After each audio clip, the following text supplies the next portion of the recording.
This is where the ceiling fell. We never had time to fix it.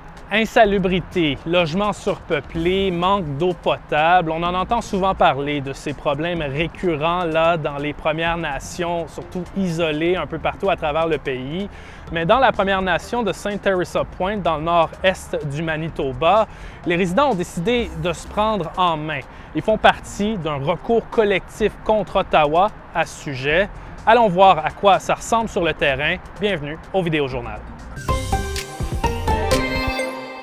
I broke my closet apart to make room for the beds. So there's 5 people sleeping in this room. Ça, c'est la maison à 3 chambres de Debbie Harper. Elle y habite avec son mari et ses 13 enfants et petits-enfants.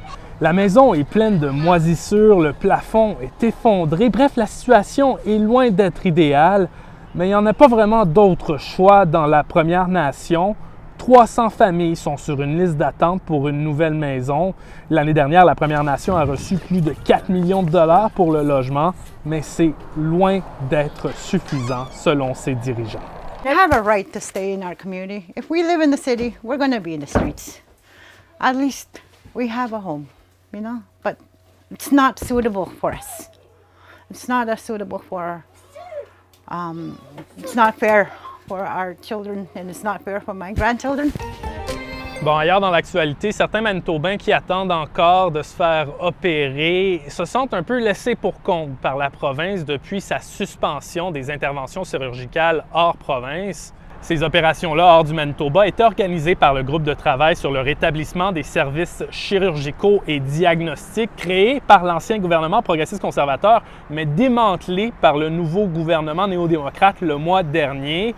Les progressistes-conservateurs soutiennent qu'il aurait fallu embaucher plus de personnel dans le système de la santé publique avant d'annuler les chirurgies hors province. De son côté, le gouvernement dit tout simplement qu'il faut des solutions faites ici, au Manitoba. Et puis en terminant, on a appris que l'entreprise True North, propriétaire des Jets, compte collaborer avec l'Organisation des chefs du Sud sur la revitalisation du centre-ville de Winnipeg.